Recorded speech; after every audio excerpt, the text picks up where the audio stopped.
Welcome to this explainer. You know that feeling when you're staring at a sentence you just wrote, wondering if it sounds right, but you can't quite put your finger on why? Well, today, we're taking a completely different approach to English grammar. We are ditching the dusty old rulebooks. Instead, we're going to treat this like a detective game. Our goal is to simplify complex grammar for beginners, giving you the exact tools you need to spot clues and totally master the foundation of the English language. To really get this detective game, we first have to understand the foundational lore of how our language works. Think of it kind of like this. Centuries ago, long before any of us were even born, the subject and the verb sat down and hammered out a binding, unbreakable contract. The subject basically looked at the verb and said, "Where you go, I go. Whatever you do, I match." It's a cute way to think about it, but this ancient pact is literally the bedrock of how we communicate. Every single grammatically correct sentence you have ever spoken relies completely on this unbreakable bond. So to master this, we just need a roadmap. Today, we're going to break this down into 6 manageable categories: the ancient pact, the tricky S paradox, the preposition trap, distracting connectors, the proximity rule, and finally, tricky quantifiers. Okay, let's just jump right in. Section 1, the ancient grammar pact. Here are the terms of that agreement we talked about, plain and simple. If the subject, the main actor in the sentence, is singular, then the verb absolutely must be singular. If the subject is a plural crowd, the verb has to be plural too. They have to match perfectly. A single actor needs a single action. A plural crowd needs a plural action. So if our subject is he, our verb is goes. If our subject is they, our verb is go. Simple enough, right? Well, if it were always that easy, we really wouldn't need to become grammar detectives. Section 2, the tricky S paradox. Okay, so from a very young age, we're taught that adding the letter S makes a noun plural. One boy becomes 2 boys. Makes sense. But here is the massive paradox. Adding an S does the exact opposite to verbs. When you add an S to a verb, it actually becomes singular. Think about it. The verb go is plural, like they go. But add an ES for goes, and suddenly it's singular, for he goes. Nouns with an S are plural, but verbs with an S are singular. You're definitely going to want to keep this paradox locked in your detective notebook. Section 3, beware the preposition trap. Consider this classic trick question. The decoration of the rooms is or are beautiful. When we read this quickly, our brain just naturally locks onto the word sitting right next to the verb. In this case, that's rooms. And rooms is plural. So it is incredibly tempting to just match the verb to that plural word and say, the decoration of the rooms are beautiful. But my fellow detectives, if you do that, you've fallen right into the trap. To explain why that's wrong, we need to introduce our main culprit here, the prepositional phrase. Words like of, in, on, or during, they act like little homewreckers. They try to break that ancient pact by shoving distracting objects right into the middle of your sentence. A preposition is always followed by an object. And the golden rule of our grammar detective game is this: a verb must agree with its subject, never with the object of a preposition. So here is an absolute game changer of an elimination technique that you can start using right now to simplify complex grammar. When you see a preposition like of, just mentally cross it out entirely, along with the noun that follows it. If we cross out of the rooms, what are we actually left with? The decoration. That is our true singular subject. And since decoration is singular, the verb has to be singular. The decoration is beautiful. The rooms? They're just extra distracting details. Section 4, dealing with distracting connectors.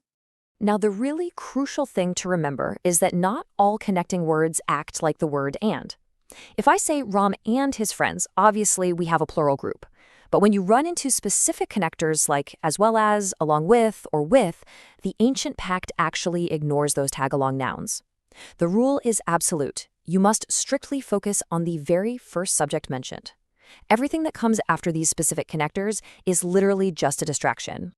And the sentence brilliantly illustrates that rule in action. Ram, as well as his friends, is ready. To a beginner, friends sounds plural, so they naturally want to use are. But you're a detective now. You spot that phrase, as well as. You know this connector demands we look only at the first subject. The first subject is Ram. Ram is singular. Therefore, the verb stays singular. Ram is ready. Section 5, the proximity rule. Pay super close attention to these paired connectors. Either or, neither nor, and not only but also. When you spot these specific pairs in a sentence, you actually need to throw out the rule we literally just learned. For these connectors, the grammar detective has to look at whichever subject is sitting physically closest to the verb. Let's test it out. Neither the thief nor his sons were present. So we have two subjects here, right? We have the singular thief and the plural sons. Which one do we match the verb to? Well, because we're using that neither nor pairing, we use the proximity rule. We just look right next door to the verb. Sons is sitting directly next to the verb spot. Since sons is plural, the ancient pact dictates the verb must also be plural, so we use were. Now, if we flipped the sentence to say, neither the sons nor the thief, then thief would be closest, and we would absolutely use the singular was. Finally, section 6, tricky quantifiers and fractions. You might want to take a mental screenshot of this rapid-fire list of pronouns, words like each, every, someone, nobody, and anyone. Beginners very often think words like everyone should be plural because, well, they describe a large group of people. But in the grammar world, these words act as singular units. I assure you, these specific pronouns will always demand a singular verb. No exceptions. Let's combine this with that elimination technique we learned earlier. Each of the boys is present. The obvious trap here is the word boys. But remember our homework or prepositions? Of is a preposition. So we mentally cross out the whole phrase of the boys. What is our main subject left standing? Each. And as we just learned, each is always singular. Therefore, it takes the singular verb is. By layering these rules, we can simplify even the most complex-looking sentences. Now, let me clear up a super common beginner mix-up. Think about how a tiny one-word switch can completely flip your verb. If you start a sentence with a number of students, it takes a plural verb. Why? Because a number of is really just a phrase meaning many. But if you switch it to the number of students, it takes a singular verb, because now you are no longer talking about many individuals, you're talking about one specific singular statistical figure. So, a number of equals plural, the number of equals singular.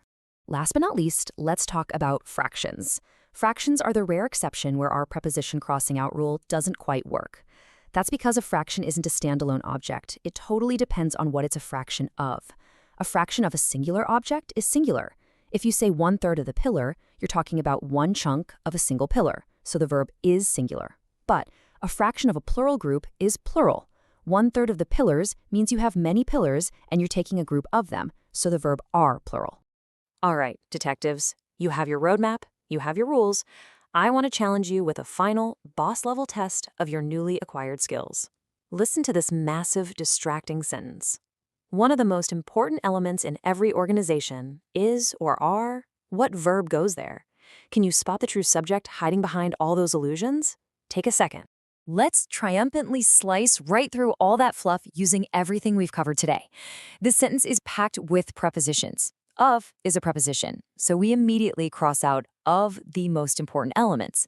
In is also a preposition, so we cross out in every organization. When we strip away all those prepositional phrases and distracting objects, what are we left with? A single, incredibly simple subject, one. And one is undeniably singular. Therefore, the answer is. One is. And there you have it. You have successfully navigated the ancient pact between subjects and verbs.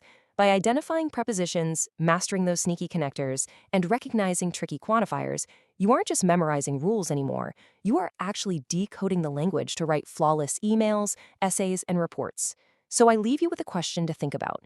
Now that you know these secrets, what other grammar illusions have been tripping you up in your writing?